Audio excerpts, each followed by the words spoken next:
Ya estamos comenzando la segunda sesión de esta capacitación y en donde en la primera parte estuvimos revisando lo que era la plataforma de MuseScore como en profundidad para ocuparla en lo que es en este proceso como de desarrollar una obra más bien grabada, y ahora vamos a ver todo lo que tiene que ver con el programa de edición de audio, que es hacia dónde nosotros vamos a exportar cada una de las pistas que nos ofrece MuseScore y para ingresarlas a este programa de audio y todo el lenguaje que tiene que ver con el programa de audio.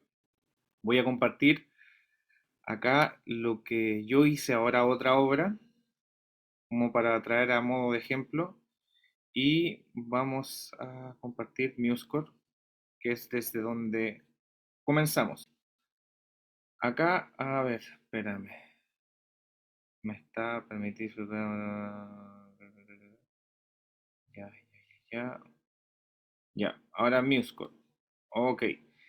Acá en MuseScore yo escribí esta obra que llama Tedesca, es de un autor italiano, y la escribí para cuatro voces. Ahora, ¿qué hay que tener en cuenta en esta pieza que hice? Que en el fondo yo voy a tomar todos los elementos del MuseScore, cada uno de estos, y los voy a exportar de manera independiente, cada una de las voces. ¿Cómo se hace eso? Yo voy a la parte que dice ver, voy a mezclador, y en mezclador uno puede ir muteando y desmuteando cada una de las voces.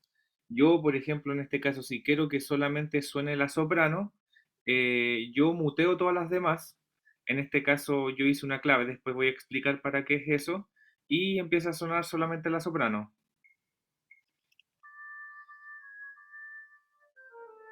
¿Se escucha muy bajo? Poquito se escucha. Ya, sí, sí, que lo que pasa es que cuando uno exporta los audios del MuseScore, después en el programa de audio están normalizados. ¿Qué significa eso? Que el volumen lo llevan a su máximo. Y por eso yo trato de bajarle alto el volumen acá en el mezclador para que cuando lo exporte esa Ah, normalización no salga tan saturada. Por eso hago eso.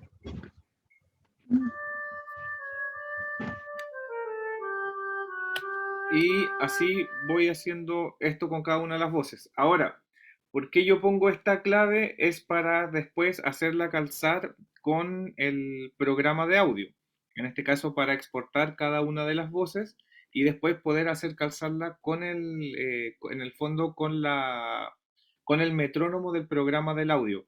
Acá yo estoy trabajando a tiempo de blanca, y la blanca la establecí en 90 BPM. Y es por eso que cada una de las voces la exporto con esta clave, la exporto con esta clave, y para después hacerla calzar, para que todas las voces quedan sincronizadas, tal cual como si estuvieran sonando, es como si estuvieran en el fondo sonando todas de manera simultánea. Para eso hago eso, para eso le agrego una clave. Y después tener eso en el programa de audio. Una vez que yo exporto cada una de estas voces, me queda, acá tengo, no, acá tengo todas las voces, las voy a mostrar. Creo una carpeta, que es muy importante crearse una carpeta, siempre tener una carpeta donde uno va guardando estos audios. Cada uno de estos audios, porque después el programa de edición de audio va ocupando estas pistas, por así decirlo, o estos archivos en MP3, y si se te pierden, la sesión, por así decir, se echa a perder o no funciona. Por eso siempre hay que tener, por ejemplo, acá, no sé si está viendo la carpeta, yo tengo acá cada una de las cosas. Por ejemplo, acá tengo MuseScore, partitura ejemplo, y acá tengo las voces alojadas. Después y después creé una sesión que tiene que ver con el programa con el programa de audio que ahora voy a mostrar. Por ahora voy a mostrar desde un programa de audio de pago, como para explicar más bien todo lo que es la plataforma del programa de audio. Y la próxima semana vamos a cerrar con un programa de audio gratuito para que se vayan dando cuenta que en el fondo todos los programas son iguales, tienen el mismo formato, tienen la misma arquitectura y que uno por más que trabaje en uno o en otro, uno se va como acomodando, pero las cosas que uno va encontrando dentro de este programa de audio son las mismas que uno va encontrando en el MuseCore. Archivo, editar, ver, configuraciones y todo ese tipo de cosas. Todo ese tipo de cosas que son bien, que en el fondo uno lo encuentra hasta en un Word. Ahora, una vez que yo tengo este programa exportado, voy acá a compartir pantalla. Abro este programa de audio, que en el fondo ahora ya tengo todas las pistas ya puestas. Pero cuando nosotros hacemos nosotros hacemos una sesión nueva, generalmente, a ver, voy a cerrar esta sesión, voy a guardar esta sesión, la voy a cerrar, para dejar de compartir. Generalmente también voy a cerrar el MuseScore para que no me ocupe tantos recursos y este otro programa que tenía abierto. Bueno, ya cuando uno abre un programa, acá me escriben, bien Benjamín. Cuando uno abre un programa, en este caso, acá yo tengo el Cubase abierto, me dice, voy a cancelar, voy a poner al nuevo proyecto para que vean cómo funciona esto. Ya. Al igual que el MuseScore, aparecen todo este tipo como de moldes que, no sé, por MuseScore te ofrece así como cuarteto de cuerdas, en el fondo también te ofrece camerata vocal, y ese tipo de cosas que uno encuentra en el MuseScore, en los programas de edición de audio pasa exactamente lo mismo. Y generalmente te ofrece así como una plantilla, acá te dice para una voz y una guitarra acústica, una guitarra eléctrica limpia más una voz, o una guitarra distorsionada más una voz, o un piano una voz, etcétera. Pero generalmente uno tiene que poner crear vacío. Siempre uno tiene que poner crear vacío porque en el fondo uno es quien va decidiendo, y en todos los programas, porque no sé, o sea, hasta en un Word uno pone crear vacío, en un PPT uno pone crear vacío y va tomando los elementos que están presentes en este software y los va agregando. En este caso, que siempre es bueno cuando uno abre un programa de audio, saber la ubicación donde van a estar alojados los elementos que voy a utilizar, los audios. En este caso, yo creé acá una carpeta que se llama Tedesca Sesión y le puse el nombre y después yo le puse crear vacío. Cuando ya yo le puse crear vacío, me apareció esta sesión que tengo acá. Voy a abrir una vez más. Voy a abrir una vez más. ¿Y qué es lo que están viendo ustedes ahora? Que es esta plataforma que en el fondo esto es un programa que se llama Estación de Audio Digital, que en su nomenclatura en inglés es DAW, Digital Audio Workstation. En el fondo, la estación de audio digital es una plataforma en donde nosotros podemos tanto como importar audios, editarlos, podemos grabar y después podemos hacer todo lo que tiene que ver con los procesos de mezcla. Generalmente cuando uno tiene este tipo de programas, a lo que más se asemeja es a un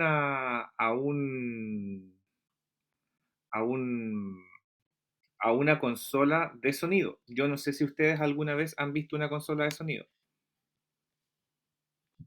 ¿Han visto alguna? Me dicen que sí, me dicen que no. Feliz si me lo pueden escribir también. Sí, una consola de sonido. Una consola de sonido, en el fondo voy a mostrarla también lo que es una consola de sonido. Em, para que se vaya haciendo como más... eh, acá que tengo... Sí, en las salidas de música, claro. Acá voy a poner la consola de sonido y voy a compartir la imagen. Una consola de sonido se está viendo la foto, ¿cierto? ¿Se ve la foto? Agradecería que me avisen, por favor. Sí, ya, bacán. Una consola de sonido, en el fondo, es un lugar donde llega la señal captada desde un micrófono y uno se va encontrando con esta cantidad de perillas, botones, etcétera. La consola de sonido, en el fondo, uno cómo la tiene que leer, uno la tiene que leer desde arriba hacia abajo. Y lo primero que uno se pilla es el conector del micrófono, que es desde donde llega la señal del micrófono. Y después uno empieza acá, esta perilla es donde uno le da la potencia de volumen, en este caso se llama ganancia, donde le da la energía a este micrófono para que se escuche más fuerte o más bajo. Luego de eso viene una sección de ecualizadores, después viene la sección de efectos, después viene la sección de paneos, hacia dónde queremos que se escuche, y finalmente viene por así decir, una perilla, pero que en este caso no es una perilla, porque una perilla tiene un concepto de potenciómetro, esto, pero en este caso, en el fondo, a eso se le llama fader, que uno sube o baja sube o baja para darle mayor ganancia o menor ganancia ya del total final. Y cada uno de estos son canales de inserción, por ende, por eso es todo esto lo mismo y después viene la sección maestra en donde uno controla todo el resultado de la sumatoria de todas estas cosas, de todas estas perillas. Ahora, ¿por qué les muestro esto? Porque en el fondo una estación de audio digital emula una mesa de sonido, emula un proceso desde donde uno graba y que te agrega la sección de edición, donde uno puede editar los audios para lo que tiene que ver con el proceso de mezcla, porque el proceso de mezcla está relacionado con el proceso de edición, donde uno graba y empieza a limpiar esta pista que uno ya después de que grabó no sé, sonidos como de respiración o sonidos ambientes que estén molestando y ese tipo de cosas. Luego de que uno pasa el proceso de edición, empieza el proceso de mezcla que tiene que ver con una cuestión netamente de control de volumen. Vamos a volver al programa donde estábamos. Y este sector donde estamos acá se llama, en el fondo se llama la pista de edición, donde están alojados cada uno de los audios que nosotros importamos. Ahora, nosotros cuando tenemos esta pista, este programa abierto, está sin nada. No hay nada acá. No están estas cintas que uno puede ir viendo eh, de- de- eh, con las ondas de sonido. Por ende, generalmente cuando esto está vacío, uno pone archivo, importar y uno pone archivo de audio. Y ahí te va a pedir qué tipo de archivo, etcétera. Y es lo que uno tiene que hacer. Aparte, antes de importar o exportar los archivos de audio, uno tiene que estar observando los elementos que están presentes en, esta, en este programa. Por ejemplo, uno tiene información arriba, a la izquierda, a la derecha y abajo. Y uno dice, ya, me mareé, demasiado, cierro este programa. A mí me pasa eso con Photoshop, que es como que está lleno de cosas y como que ya no quiero estudiar más programas como de edición y lo cierro. A veces trato de entenderlo y bueno, uno simplemente tiene que ingresar a estos programas y como navegar nomás. Ahora, abajo nosotros encontramos lo que se llama la barra de transporte. La barra de transporte es una barra que se encuentra en todos los programas de audio, inclusive en el MuseScore, donde uno tiene play, stop, grabar, loopear, uno tiene la cuenta, en el fondo por compases o por segundos, y acá uno tiene la sección donde uno puede configurar los BPM y la cifra de compás.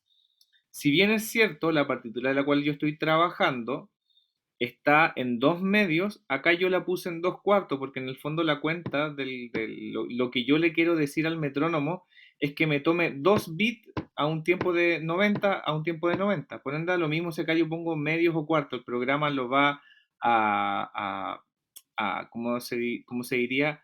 lo va a leer de la misma forma. Y acá está el botón donde yo activo o desactivo el metrónomo. Todos los programas tienen lo mismo, tienen esto mismo, donde uno puede configurar, porque por ejemplo acá yo hago doble clic y puedo escribir 120, 80, 90 y después toco Enter y se ajusta. Acá lo mismo, doble clic y puedo ir cambiando la nomenclatura en la cual o en el tipo de compás en el cual estamos trabajando. Y acá está el metrónomo que uno lo puede activar o desactivar para que uno lo pueda escuchar.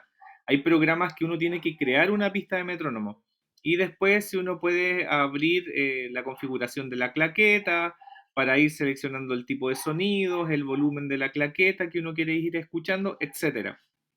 Ahora, cuando nosotros estamos viendo estas pistas, uno tiene que entender que uno puede trabajar también desde la configuración del computador. Arriba, uno tiene que ir, por ejemplo, en todos los programas, uno va a las configuraciones y uno va a ingresar al sector donde uno le va a decir al computador con el qué controlador de audio yo quiero trabajar. Antes de crear o de importar cualquier pista, uno tiene que ajustar todas las cosas como esta en el metrónomo, porque el programa, el trabajo el cual yo hice, que estaba en 90 BPM y era un 2 medio, es justamente lo que yo hice primero, configuré aquello. Y ahora, por ejemplo, yo puedo ir a ver a la configuración de estudio, porque si yo quiero grabar, tengo que ver con qué en el fondo con la parte interna del computador, con qué controlador de audio yo lo voy a hacer. Generalmente en los programas, en los computadores, trae una entrada de sonido, que en este caso es la toma de audífono, y que esa misma toma de audífono sirve de toma de micrófono, y trae un micrófono donde si uno lo puede probar, es donde entra nuestro audio. Uno no necesariamente tiene que estar conectado a manos libres. Y ahí uno dice qué tipo de controlador. Y ahí uno puede cambiar si uno se compra una interfaz de audio, que es una tarjeta de sonido, que es como una cajita, donde tiene entradas y salidas para micrófonos o en este caso para instrumentos. Y uno acá lo puede cambiar. En este caso yo tengo varios controladores de audio, pero en este caso no los tengo conectados, así que voy a estar trabajando con la salida integrada. Acá uno ve también cosas como el bitaje con el cual uno quiere trabajar. Generalmente a mayor bit, la muestra de la grabación es más exacta y ese tipo de cosas uno acá en el fondo configura. También hay otras cosas que uno tiene que configurar, que todas estas cosas están presentes en todos los programas de audio, pero en distintos sectores. Algunas veces están en la parte principal o en este programa, en este caso el Cubase, está en esta parte que se llama estudio. También acá tengo que ir a las conexiones de audio que me dice qué es lo que quiero hacer con el controlador de audio. Si tiene, porque como el computador tiene un controlador de audio que tiene una entrada estéreo, pero pueden ser dos monos. ¿Por qué estoy comentando esto? Porque después cuando uno va a grabar, uno también configura la entrada con la cual quiere uno trabajar. En este caso, si yo pongo añadir una pista de audio, me va a preguntar si es mono o estéreo.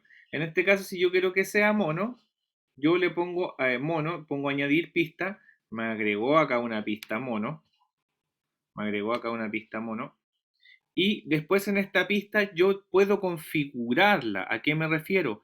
¿Desde dónde va a estar entrando? En este caso, acá te dice desde el stereo in, que es la entrada de audio de mi computador. En el caso que yo tuviera una interfaz, me diría canal 1 de la interfaz, canal 2 de la interfaz, etcétera. Acá es hacia dónde quiero que esté saliendo el sonido. En este caso, lo mismo, el stereo out es la configuración por defecto de mi computador, o en el caso de que yo tuviera una interfaz, me diría el stereo out de la interfaz. Y uno puede configurar todas esas cosas en cada una de las pistas. Consejos para instrumentos melódicos, uno tiene que grabar, por ejemplo, si yo quiero grabar una voz, yo quiero grabar una voz en este caso, y yo voy al estudio y voy a las conexiones de audio, acá yo le tendría que poner preset dos instrumentos, digo, dos pistas mono, porque cuando yo grabo la voz, es mejor que quede en una pista mono que en una pista estéreo, porque una pista estéreo, automáticamente el computador como que te duplica la señal y causa algunos errores eso. Por ende, una pista mono es solo tu voz, porque tú no necesitas, por ejemplo, que tenga más señal como en el caso de una guitarra, que eso sí necesita una toma estéreo. Todo lo que es armónico, que genera armonía, necesita pista estéreo, y todo lo que es melódico, como la voz, un instrumento de viento, uno necesita una pista mono. En este caso, no es así como lo tengo, porque cuando yo exporto los audios de MuseScore, de manera por defecto los exporta de manera estéreo. Y acá uno puede ver el canal que en el fondo está duplicado, como les había dicho. Si fuera una pista mono, uno vería una cinta solamente con uno. Luego de que yo exporté todos los audios exporté todos los audios del MuseScore, yo los importo. Y ahora está la pregunta, ¿por qué la claqueta? Porque la claqueta me indica acá exactamente dónde va a estar el tiempo uno y el tiempo 2. Y si nosotros miramos arriba, como estuvimos viendo en la clase pasada, acá te va indicando los compases en la parte superior. Y acá está el compás uno y el compás 2. Yo generalmente empiezo desde el compás 2 para tener todo un espacio acá atrás de espera. Después les voy a mostrar por qué hago esto. Porque en el fondo igual si lo trabajamos desde el principio no me queda como espacio como para trabajarlo de manera cómoda. Por lo menos eso me pasa a mí. Y después uno tiene herramientas de zoom, donde uno puede hacer un zoom in o un zoom out. Y ahí se dan cuenta que, por ejemplo, yo tengo esta claqueta. Ya voy a subir un poquito más el volumen. Vamos a subir un poquito más.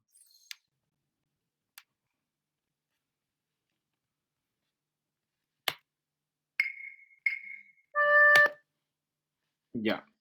Ahora, si yo coloco el metrónomo del programa, me va a calzar con la claqueta.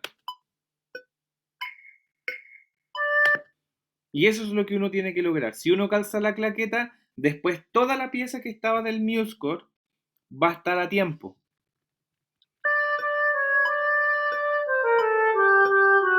Voy a bajarlo un poco para que se logre oír el metrónomo del programa.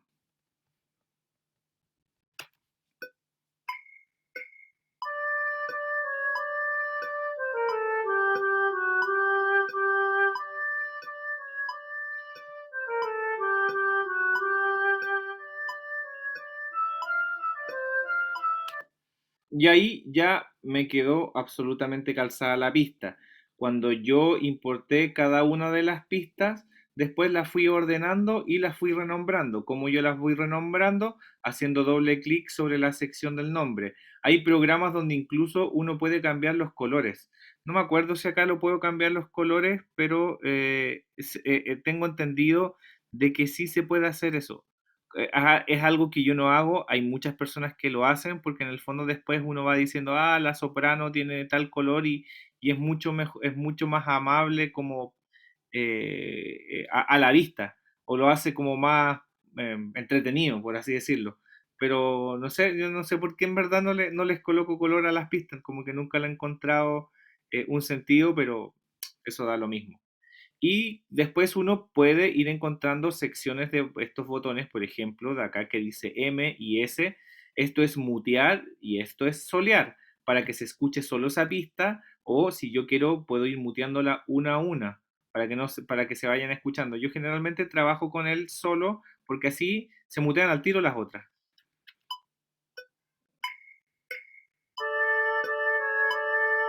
Ahora, hay comandos que uno tiene que ir aprendiéndose del teclado, que son los atajos o shortcuts, como uno los encuentra en internet. En el fondo es la misma palabra, que es para ir navegando, porque al final uno termina navegando en estos programas. en cuanto uno puede ir haciendo zoom in, zoom out, y eso depende del programa en el cual uno estemos trabajando. No es lo mismo para todos los programas. De hecho, yo manejo como cuatro, y es como, algunos es con el número uno, el número dos, este programa es con la H y la G, otro es con el A y la S, etcétera. Hay un montón de comandos en los cuales uno puede ir trabajando. Otras cosas que uno puede ir haciendo en este programa es ir aumentando el porte de la pista para ir viendo de manera más exacta dónde están los tiempos y dónde está en el fondo el comienzo. Si se dan cuenta, acá está la onda de sonido, comienza exactamente desde donde comienza el compás número 3 en este caso. Y así uno puede ir después trabajando con la sección de edición, que la parte de edición está todo acá arriba. Cortar, dividir, etcétera, etcétera. Y ese tipo de cosas también uno las encuentra acá con posicionando el cursor en la parte de arriba, que eso te ayuda a hacer un fade. Un fade es en el fondo una forma de configurar el volumen para sentir una entrada de manera progresiva, de que aparezca el volumen así como si uno tuviera esta perilla, el fader, y lo subiera así, y aparece como de a poquito. E incluso uno lo puede hacer de salida, fade in y fade out se llama aquello. Y sirve mucho, y uno después cuando hace doble clic, uno puede ir configurando este tipo de entradas que tiene el fade in o el fade out. Y también acá uno puede ir cortando la cinta, acortándola. Y este programa trabaja con un audio no destructible. ¿Por qué? Porque trabaja con el audio alojado de la carpeta. Si se te pierde ese audio alojado en la carpeta, ya no hay nada que hacer. Por eso hay que ser muy ordenado. Y como les decía, si uno toma la herramienta de cortar, uno puede seleccionar una sección, se corta y uno puede ir moviendo esta sección. Siempre control Z te va anulando todas las cosas. ¿Para qué sirve la parte de edición? Que es súper importante. Cuando uno ya después graba, hay ciertos sonidos que nos molestan y tenemos que ir editando y tenemos que ir sacando y de manera súper milimétrica. Es por eso, para eso sirve el zoom in y el zoom out, para ir trabajando de forma milimétrica. Yo corto este espacio y digo, ¿sabéis que quiero moverlo muy poquito, muy poquito? Voy al cursor y empiezo a moverlo muy poquito. Y a mayor aparece algo que son esas líneas. Esas líneas se llaman rejilla y uno las puede configurar acá. Si uno quiere, qué tipo de rejilla quieres que tenga, y te dice rejilla relativa, eventos. Yo generalmente dejo solo rejilla para que se vaya moviendo según el zoom que yo tengo. Se adapta al zoom y acá uno va configurando en el fondo la cuantización o cuánto se va moviendo, porque en el fondo uno acaba moviendo semicorcheas y ese tipo de nomenclatura. Y acá, por ejemplo, también está esta sección que tiene que ver, en algunas partes se llama como magnetismo, que si uno corta y va moviendo la cinta, este magnetismo, perdón, este magnetismo hace que se sintiera como que uno lo fuera moviendo como de a poquito, como si tuviera un magnetismo. En cambio, si yo lo suelto, esto se mueve como uno quiere, al antojo de lo que uno quiere. En algunos programas eso se llama, no me acuerdo, se le llama sleep y no me acuerdo cómo era el otro concepto. Porque muchos te dicen, no, ¿cuál es el programa mejor? Pero mucha gente te va a decir Pro Tools o te va a decir otro programa, Logic. Te dicen, no, yo trabajo con Logic. Y como que si fueran programas que por solo que tú lo tuvieras, tu producto va a ser mejor, ¿no? Eso tiene que ver con el proceso de edición y mezcla, que lo hagas de buena forma. Tengo un compañero que trabaja en el FL Studio, que es un programa donde uno crea música y no está destinado para hacer mezcla, y mezcla súper bien ahí. Continuando, luego de que yo tengo todas las pistas ya ordenadas y están sonando todas de manera simultánea,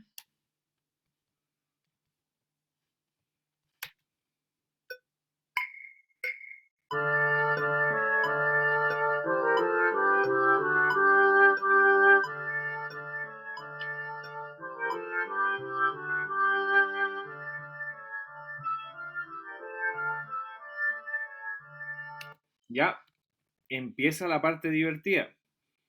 Yo grabo Ahora me toca grabar cada uno de estos para que deje el sonido electrónico del proceso MIDI del computador. Yo grabo cada una de estas pistas. ¿Y qué es lo que yo hago?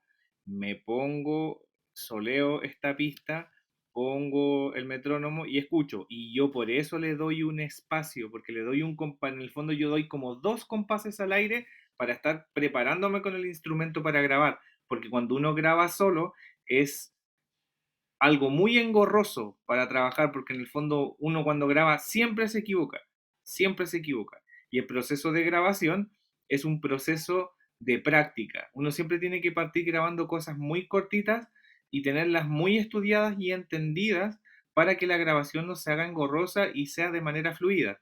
Y es por eso que yo tomo dos compases al aire, uno del programa y el otro que se lo doy con el MuseScore. Luego de que yo hago eso, acá yo ya tengo la muestra en flauta dulce, que ya es real.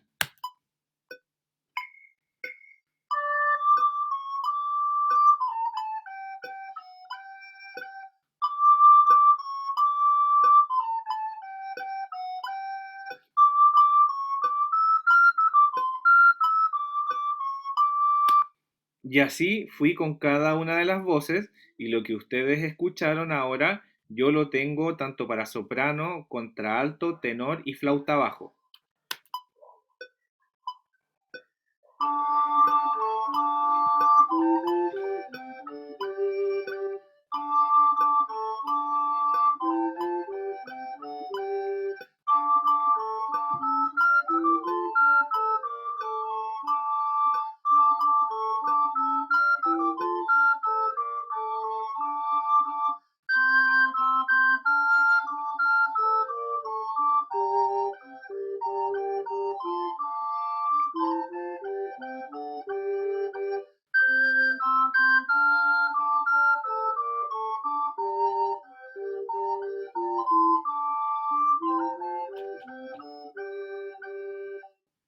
Bueno, este tipo de grabación se llama grabación por pistas, porque uno lo graba todo por separado y lo junta y está ordenado. Y acá cuando miren, cuando uno lo graba desde el computador, esto inmediatamente uno lo puede ir escuchando y vas dándote cuenta que está calzado.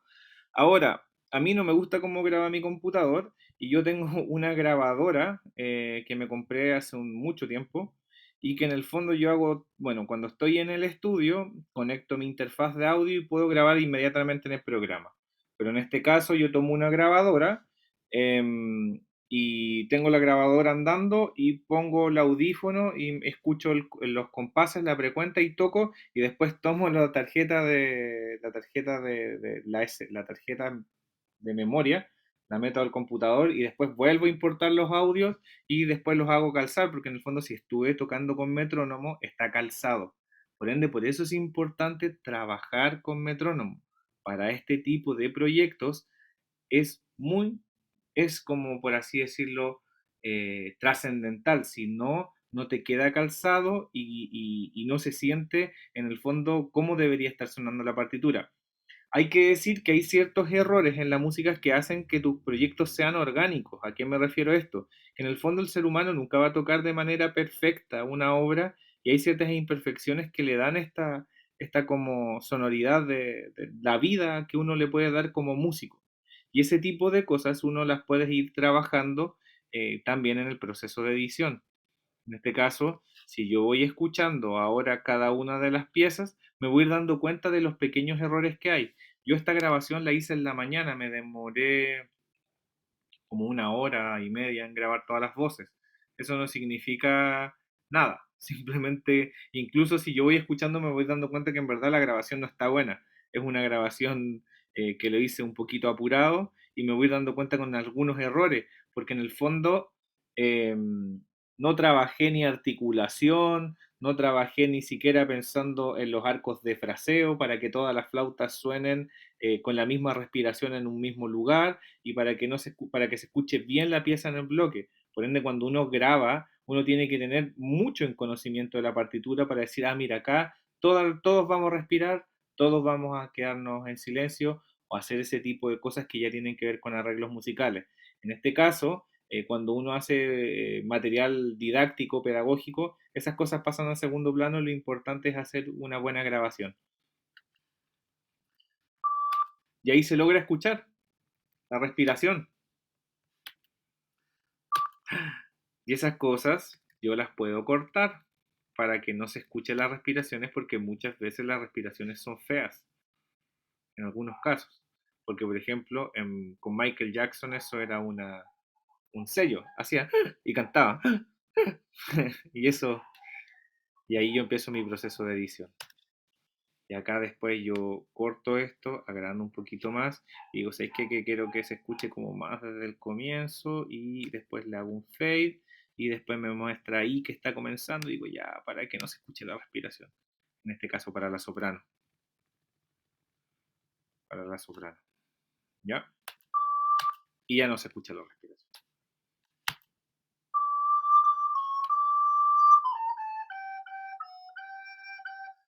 Ahí había otra respiración que puedo cortar, pero a veces no es necesario sacárselas todas porque le quita vida orgánica a la pieza y a la obra.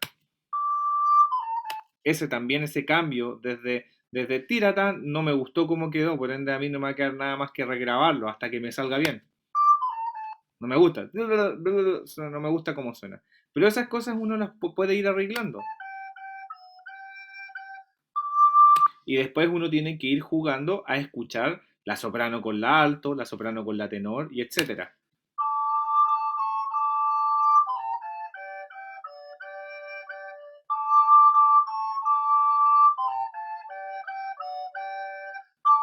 Y ahí, si te das cuenta, es el final de frase y debería tener un silencio con toda la flauta.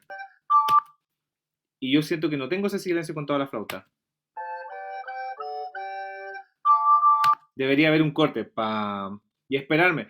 A eso me voy refiriendo con la vida orgánica de una obra. Y son cosas que uno tiene que ir trabajando con los programas de audio y entendiendo. Y eso es más bonito aún porque en el fondo uno se va dando cuenta que una obra es más que solo tocarla. Uno, si uno quiere darle un carácter a una obra, uno tiene que hacer propuestas sobre esta obra para que tengan tu sello. Por ende, esta grabación es simplemente una muestra pedagógica de cómo nosotros podemos ir trabajando cada uno de los audios y de cómo uno vamos conociendo este programa de la estación de audio digital, en este caso el Cubase, y nos vamos dando cuenta que ya estamos leyendo este software, ya estamos entendiéndolo de a poco y uno cuando tiene que ir trabajando no te queda nada más que como empezar a probar, empezar a grabar. Yo en la próxima sesión voy a mostrarle algunos eh, programas de estas estaciones de audio digital gratuitas, comillas gratuitas, porque hay varias, por ejemplo, está Reaper. Reaper es un programa que es gratuito, pero es una licencia, comillas, gratuita, porque te da como una prueba gratuita de una cantidad de tiempo.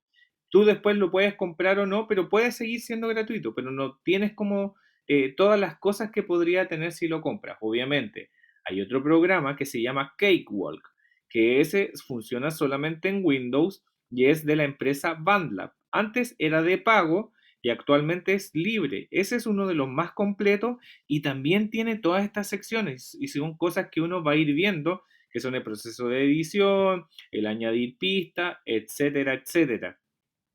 Y también hay otro que es el más famoso de todos, es Audacity. Pero Audacity yo lo considero un programa bueno para editar, nada más. Para mezclar no sirve mucho. No es muy profesional a la hora de mezclar. En la hora de edición es súper bueno, es muy bueno. Y es muy fácil de utilizar y es muy intuitivo. Simplemente uno tiene que ingresar y empezar a darse cuenta que te vas a encontrar con esta misma cinta de arriba, donde puedes ir viendo los compases, te vas a encontrar con la barra de transporte, Audacity la tiene como por acá arriba, también está la barra de edición y así es tal cual como uno va encontrando en cada uno de estos software. Uno mientras más va ingresando en estos software, más va como así aprendiendo, por así decirlo. Bueno, esto es lo que yo podría hablar sobre el proceso de edición. Pero, ¿qué es el proceso de mezcla? Porque en el fondo ahora tengo que empezar a hablar sobre el proceso de mezcla. El proceso de mezcla, dejen tomarme 5 segundos que he hablado harto. ¿Tienen alguna pregunta? Pueden escribir en el chat. ¿Una pregunta? ¿Está muy enredado? ¿Está muy enredado el programa? ¿Lo ves muy complicado? No, para nada. Tamara, si estás por ahí, ¿lo ves muy complicado?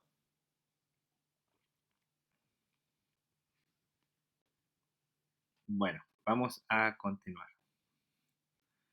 Entonces, ¿qué es el proceso de mezcla?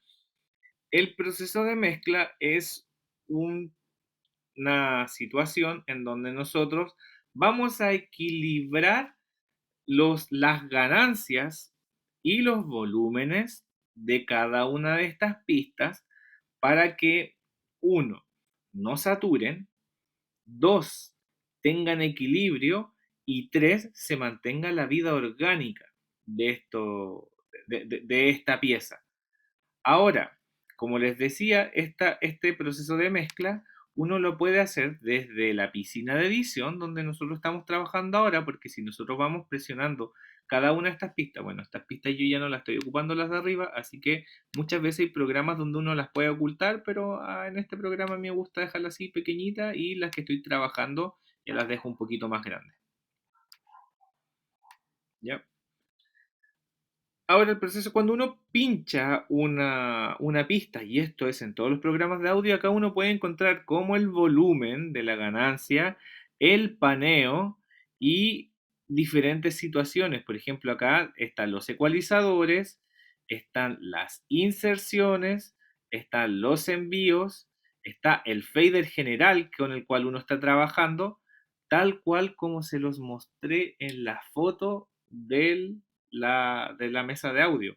La mesa de audio parte con el volumen, después viene la parte de los ecualizadores y después viene la parte de los efectos que se llaman inserciones. Y finalmente viene el fader.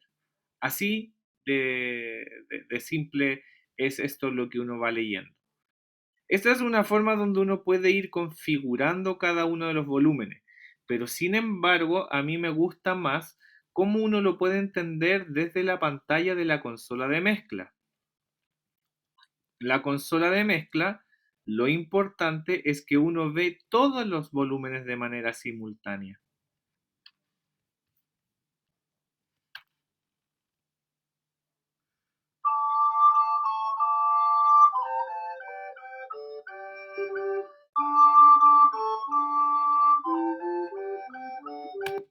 Y ahora, en el fondo, uno tiene que ir viendo primero el equilibrio de cada uno de estas pistas seleccionadas, donde tengo soprano, alto, tenor y bajo. Y tengo que ir probando y escuchando.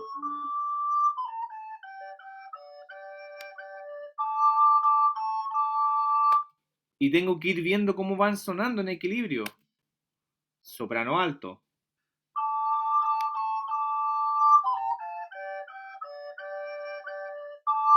Soprano tenor.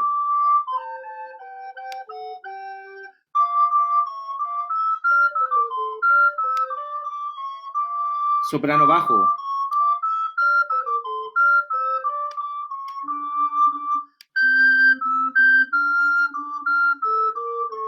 Tenor bajo. Alto bajo. Tenor bajo.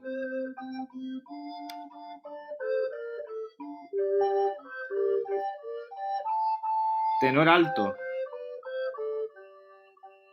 Y si uno va encontrando un equilibrio, acá uno va moviendo el fader, así como, ya, acá está bien, acá está mal. Y después uno escucha el total.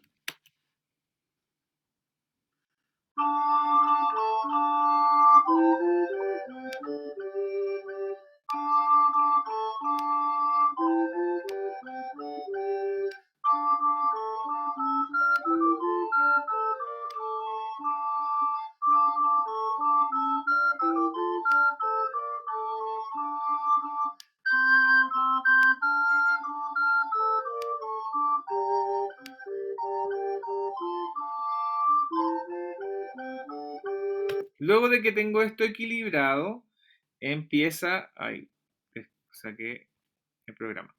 Luego de que uno tiene esto equilibrado, empieza el proceso. Ah, otra cosa.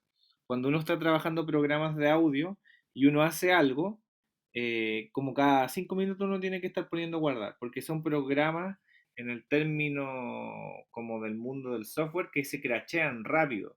En el fondo de pronto tú estás trabajando y se te cierran. Y pasa eso, uno dice, oh, y puedes perder progreso. Por ende, uno hace algo, grabar. Hace algo, uno va avanzando, grabar, grabar, grabar, grabar. Siempre, siempre. Es una regla general, porque en serio, hay gente que está en el mundo del audio, está trabajando así como 5 horas y nunca puso grabar, se le sobrecarga el software, se le apaga y perdió esas 5 horas de trabajo y uno dice, ah, ya, no quiero meterme nunca más en este programa. Ahora, luego de que yo tengo todos los equilibrios, todo bastante bien equilibrado, empieza en este proceso de mezcla de los volúmenes que ya tengo más o menos así, mi premezcla, por así decir, yo empiezo todo lo que se llama la parte de la ecualización. Y acá, ¿de qué forma, para qué sirve la ecualización? La ecualización sirve, espérame, déjenme mostrarlo. Estudio. Hay dos formas de trabajar la ecualización. La ecualización, ¿para qué sirve? Sirve para lo siguiente. Sirve para resaltar, bueno, ¿qué es un ecualizador en el fondo? Todos estos efectos que yo voy a mostrar a continuación están pensados como gabinetes que son reales. Cuando uno está en un estudio de grabación o en un lugar donde se hacen conciertos, todos los gabinetes son reales, los ecualizadores, las reverberaciones, las puertas de ruido, etcétera. Todos son como si fueran así como los antiguos VHS o los antiguos DVD, que son como fierros en el fondo que uno va montando y le va agregando cable, etcétera. Bueno, como esto trata de emular aquello, lo hace a través de plugins que se llaman. Por ejemplo, si yo estoy trabajando la soprano y yo quiero que trabajar con un ecualizador, ¿qué es un ecualizador? En el fondo es un efecto el cual yo ocupo para resaltar las características físicas sonoras de un instrumento o de un sonido, como también para limpiar de aquellos sonidos que son molestos a través de la frecuencia. Por ende, yo tengo la soprano, pongo una inserción y el primer efecto que uno pone en la inserción, en este caso, yo tengo un programa que se llama TDR Nova, que es un ecualizador. En este caso, este tipo de ecualizador se llama un ecualizador paralelo dinámico. Hay ecualizadores que son gráficos, que son como las antiguas radios que traían así como unas perillas que se subían y bajaban y que traían unos números y que te iban indicando en el fondo la frecuencia a la cual tú estabas afectando, estabas o estás afectando. En este caso, en el eje, acá ayúdenme, siempre me equivoco. Los ejes son, esto es eje X y esto es eje Y, ¿cierto? Si me lo pueden decir, agradezco que me ayuden. Agradezco que me ayuden. ¿Recuerdan aquello de matemáticas? Ya, voy a continuar nomás. En cada uno de estos ejes, uno que tiene lo que son el volumen, los decibeles, versus la frecuencia. Esto es súper largo. Yo estoy tratando de hacer un máximo resumen como para que vayan entendiendo de manera general estos programas, qué es lo que uno hace al principio con una pista. Y uno empieza como a escuchar la pista, uno escucha la pista y puede empezar a, como en el fondo, a alterarle estas sonoridades. Y uno puede ir jugando.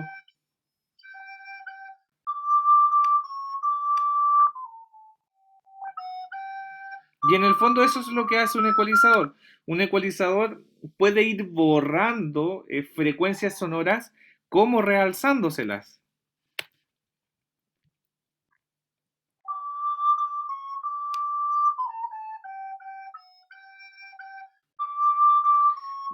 Ya. ¿Y qué elementos uno va encontrando en estas pistas? Digo, en este tipo de plugins. ¿Qué elementos uno va encontrando? Uno va encontrando unos filtros que se llaman pasa altos y pasa bajos, high pass, pasa altos. En el fondo uno deja pasar todos los agudos, pero corta los bajos, y los pasa bajos, que deja pasar todos los bajos, pero corta los agudos. en el fondo uno tiene que ir dándose cuenta que acá trabaja desde 10 Hz hasta 40.000 Hz. Y ahí uno tiene que ir viendo que hay tablas de frecuencias que te van mostrando cuáles son las frecuencias fundamentales de los instrumentos musicales y que uno los puede realzar para darle ciertos colores que los instrumentos carecen a veces por su construcción o porque no son de muy buena marca. Y es por eso que también acá hay otros filtros, estos puntos son otros filtros, y que uno puede ir trabajando, acá trabaja con dos tipos de filtro, uno que es como en el fondo esto es como un cerro, que uno puede ir afectándolo a través de una perilla que se llama Q, para ir adelgazando este barrido de frecuencias que uno quiere hacer. A mayor Q, menor cantidad de frecuencia uno está sacando. Pero sirve para cortar frecuencias. Para que uno ¿sabéis que los 200 Hz yo no quiero que se escuche?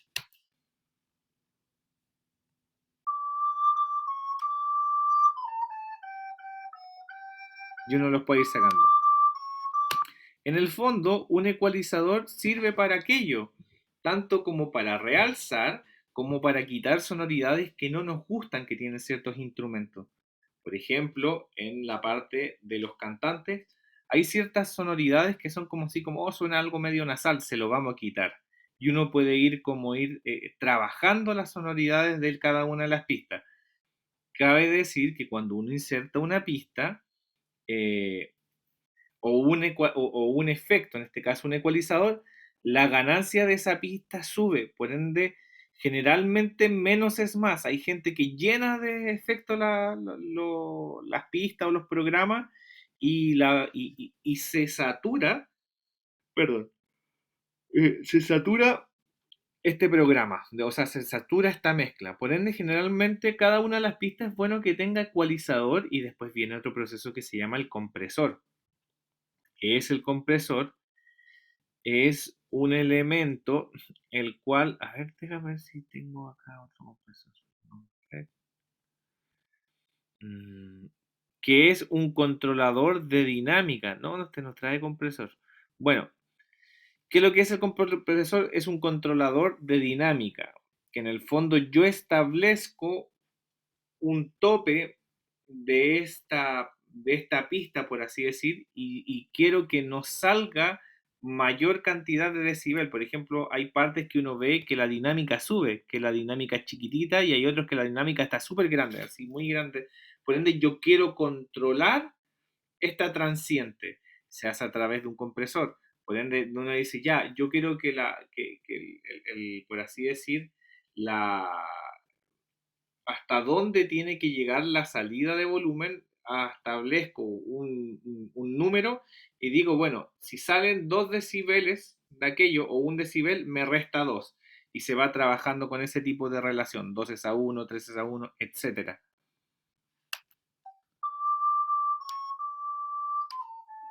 Y acá si se van dando cuenta, va como aplastando pero también quiero dejar salir. Y tiene varios parámetros. Acá en este compresor, exactamente en este no te lo muestra de otra forma, pero por ejemplo, en otros compresores más clásicos uno ve parámetros como el umbral que se llama threshold, hay también una parte que se llama rodilla, knee, que en el fondo uno va controlando como esta salida y entrada de audio. Y todos traen algo que se llama el make-up, que en el fondo después uno termina de comprimir lo que está trabajando y uno dice, ¿sabéis qué? Ya está comprimido, pero le vamos a dar volumen sin que sature. Se hace con el make-up. Por ende, yo le digo al programa que lo comprima y que no deje salir tanta frecuencia, pero engaño a través del make-up para que se escuche más fuerte. Son cuestiones de software. Bueno, luego de que yo hago este mismo proceso por cada una de las pistas, en cada una de estas pistas, pues si se dan cuenta un proceso de mezcla es súper largo, es muy largo. Vuelvo a ir a la sección donde están los canales de mezcla. Vamos a hacer un pequeño resumen. Por ende, luego de que edité hice un pequeño equilibrio en los faders. Y ahora empecé a insertar estos efectos que primero va el ecualizador y después va el compresor. Vuelvo a ir a la parte de donde yo estoy, desde donde yo estoy controlando los faders, que es el canal de mezcla, la pista de mezcla, y vuelvo con esto ya trabajado, vuelvo a afectar los faders para reordenar ya con los efectos para encontrar de nuevo un equilibrio. ¿Qué se hace además? Que es súper importante entender que generalmente lo primero que se mezcla son los instrumentos de frecuencia grave. En este caso yo debería estar primero trabajando sobre el bajo, porque el bajo es el que le da, por así decir, la vida y la tierra a todas las obras. Si se escucha un bajo, uno va a ir escuchando obviamente la pieza con mayor coherencia. Tiene que ver también con ese tipo de cosas. Luego de que yo mezclé todo lo que ya teníamos en esta obra, empieza otro proceso que son, acabamos de insertar efectos que tienen que ver con la dinámica, ecualizadores y compresores, pero hay otros efectos que tienen que ver con la ornamentación. Denme 5 segundos que me quiero ir a buscar un poquito de agua para mi té.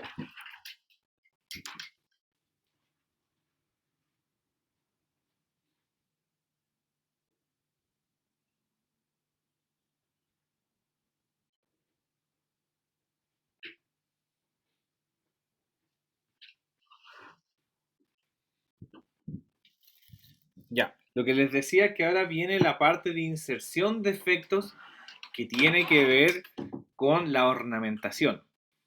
Y acá en este tipo de programa y en todos los programas cuando te traen efectos de regalo, hay un tipo de efectos que tienen que ver, como les decía, con la ornamentación. Por ejemplo, en la guitarra eléctrica, una distorsión es una ornamentación. En la música urbana actualmente, el autotune es un elemento de ornamentación. Uno escucha la voz absolutamente tuneada, pero es parte del género. Y ahí están todos estos, como por así decir, las distorsiones, los flangers, los chorus, todas esas cosas que uno encuentra en los gabinetes de guitarra eléctrica son de ornamentación. Sí, porque uno le coloca un flanger o un fuse a una guitarra y tiene una forma de sonar. Por ejemplo, la guitarra de Kurt Cobain, cuando él tocaba, le ponía bastante chorus, o el delay también son de ornamentación. Lo que más se ocupa en las cuestiones instrumentales o vocales tiene que ver con la reverb. Y la reverb, en el fondo, es un efecto el cual trata de simular de manera psicoacústica que esta situación musical está ocurriendo en un espacio físico. Eso es una reverb. Es, por ejemplo, si uno tiene una guitarra, tiene distintos parámetros. Dice Reverb Room 2, Reverb Hall, Reverb Church. Y mientras más grande es el espacio físico que te están poniendo, más gigante es la reverb. Cuando uno pone Reverb Church, está tratando de emular una iglesia, que esta situación musical, acústica, está ocurriendo en una iglesia. Y así, pero hay una cuestión que todos caen en error cuando recién están comenzando en este tipo de programas, que insertan a cada una de estas pistas una reverb y con parámetros distintos. Porque, y en el fondo, ¿qué le están diciendo a cada pista? Así como, tú vas a sonar en una casa, tú vas a sonar en una iglesia, no. En el fondo la reverb uno tiene que dársela para un trabajo en general.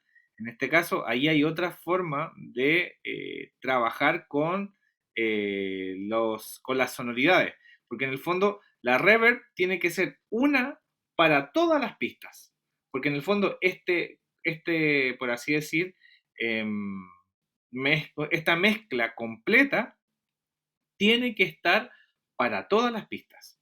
Y eso se hace de la siguiente forma. Y esto se hace en todos los programas de audio, en las estaciones de audio digital, de la misma manera.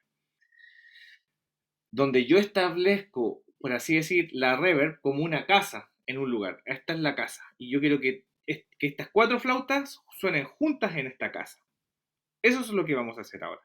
Y se hace de la siguiente forma. Uno va generalmente a las pistas, añadir pistas, y hay un canal que se llama canal de efectos.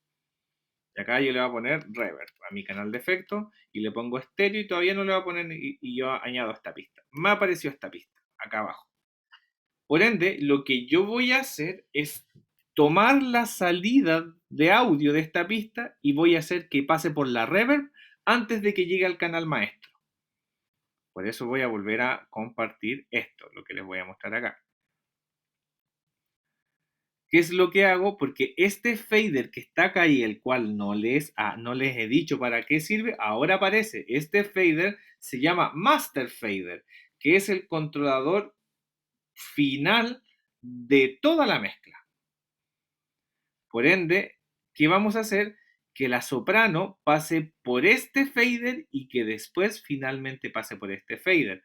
Para que en el fondo la situación de estas 4 flautas vayan a esta casa, para que tenga esa acústica. ¿Cómo se hace? A través de los envíos. Y este tipo de efectos se llama canal de efectos o trabajar en paralelo, el efecto en paralelo, porque uno tiene la pista y trabaja el efecto en paralelo. Así de ingenioso el nombre. Uno tiene esto que se llama envíos y estos envíos te dice hacia dónde quiere que vaya. Y acá, mira, yo ya creé un canal de efecto y me lo dice. Creé el canal de efecto, le puse nombre. Y acá inmediatamente me lo dice. Reverb. Y ahí apareció en el fondo el potenciómetro de cuánto de esta pista quiero enviar a esta otra pista. Ahora yo voy a insertar acá, el efecto con el cual quiero trabajar. En todos lados se hace de la misma forma.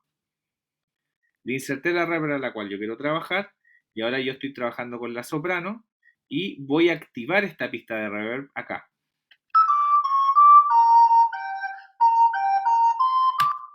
Y se escucha como si estuviera se escucha como si estuviera en un lugar así como muy espacioso. Por ejemplo, voy a poner una reverb súper exagerada, que acá me debe salir algo como parámetros ya hechos, presets ya hechos. A ver, acá la típica, catedral, para que suene así lejísimos.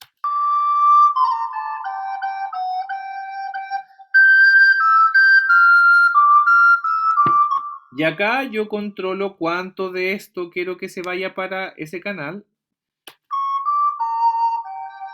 Y acá controlo el total del volumen de la reverb. Y voy a hacer lo mismo con cada una de las flautas. Para que todas las flautas suenen en una sola reverb y no tengan reverb distinta. Porque si tú le pones reverb distinta a todas las flautas, sonaría medio raro. Va a sonar una sumativa de casas y no se va a entender nada. Y ahora vamos a escuchar la magia.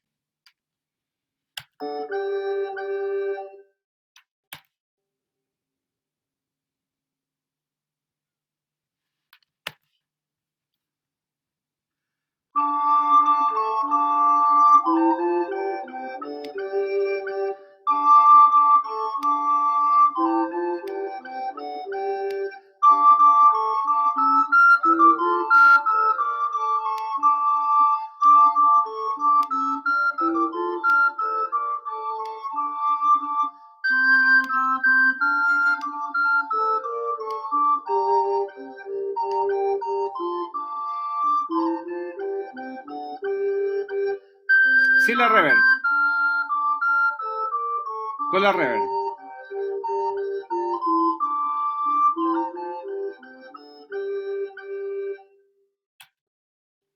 Y así se empieza a trabajar la parte por así decir, la parte de ornamentación. Por ejemplo, ya, yo no quiero que sea una reverb. Yo no quiero que sea una reverb. Quiero que sea otro efecto. Voy a poner otro efecto acá. Pero da lo mismo, en el fondo, a ver. Modulación, dinámica, distorsión, delay, filtro tengo acá, ecualizador, modulación. Acá tengo un flanger. Esto va a sonar más extraño aún.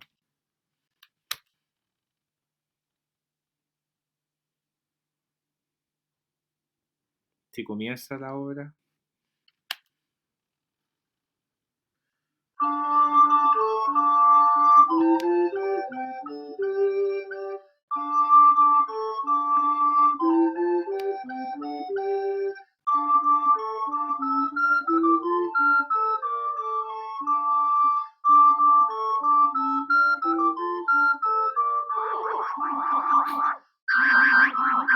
Bueno, y así uno puede ir jugando con este efecto en paralelo.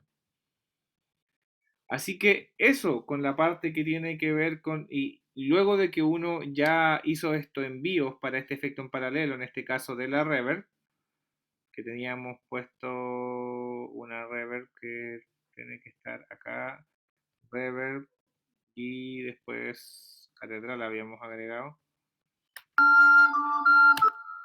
Empezamos a revisar los ajustes que tiene que ver con esto y aquello de los volúmenes para que tenga el equilibrio, siempre pensando en el equilibrio y no saturar. Por acá hace rato saturé y sonó feo, por eso empecé como a bajar los volúmenes. Siempre tienen que tener en cuenta que cuando uno va agregando cosas, esto va sumando volúmenes, porque esto es suma más suma más suma más suma de cosas. Esto es una sumatoria de volúmenes. Uno tiene por eso que siempre trabajar con poca ganancia en todas las cosas. Ah, y otra cosa que no lo dije al principio y que tiene que ver que cuando uno graba, uno le va dando una cantidad de audio al micrófono para la entrada. Uno tiene que tratar de darle una cantidad súper a la mitad, por así decirlo, porque generalmente uno tiene que dejar un espacio en blanco para que después en el proceso de mezcla lo ocupe esta sumatoria. Por ende, cuando uno graba y uno le da el volumen al micrófono de entrada, tiene que ser como, en este caso, si tenemos de 0 a 100% en un 60%, para que después cuando nosotros estamos haciendo la mezcla, no sature, porque cualquier cosa que hagamos va a alterar la saturación. Bueno, y ahí después de lo que les acabo de comentar, termina el proceso de mezcla y nosotros podemos exportar esto como un archivo MP3, WAV o cualquier archivo de no compresión y empieza otro proceso que tiene que ver con la masterización, pero que no la voy a hablar en este taller porque es otro proceso muy largo y que ya tiene que ver más que con producción musical profesional. Acá lo que yo les trato de mostrar es una herramienta para que ustedes conozcan de qué forma puedo tomar desde el MuseScore hasta el programa de edición, cómo inserté cada una de estas pistas de programa de MuseScore y después cómo grabé en instrumento real o analógico para después olvidarme de las pistas del MuseScore y trabajar las pistas de los instrumentos analógicos. Ahora, ¿de qué forma me puede servir esto? No sé si yo quiero hacer una pista para mis estudiantes de flauta dulce, o si yo quiero hacer una pista para mis estudiantes de canto, yo quiero grabarle una guitarra y que cante sobre esa voz, yo puedo grabar mi voz, grabarle la guitarra y entregarle la pista con una voz sonando al fondo para que pueda cantar, etcétera. Todo tiene que ver con su creatividad e inventiva. Y un millón de cosas se pueden hacer. Todas las cosas que han visto que yo he subido de flauta dulce, generalmente para flauta dulce que hago para el demos, la hago de esta forma. Y luego de esto, que ya grabé, empieza la parte de cómo yo llevo esta mezcla total hacia el video, pero eso ya lo vamos a ver la próxima semana. Vamos a ver la próxima semana lo que tiene que ver con software de no pagos y ya finalizar con la parte de cómo tomo esta mezcla final de estas cuatro flautas y las llevo al video y cómo trabajo las pistas por separado para que después en el video se escuche esto y después pego los videos y mostrar cómo pego los videos y hacer un trabajo más o menos ornamental y bastante bonito. Espero que esta sesión no haya sido muy difícil de entender y que haya sido de su total agrado. Vamos a terminar hoy día a esta hora porque está bien no pasarse tanto y ya estamos un poquito agotados del semestre. Espero que estén muy bien y espero que les haya gustado este, no sé dónde estoy. Ya voy a dejar de compartir mejor.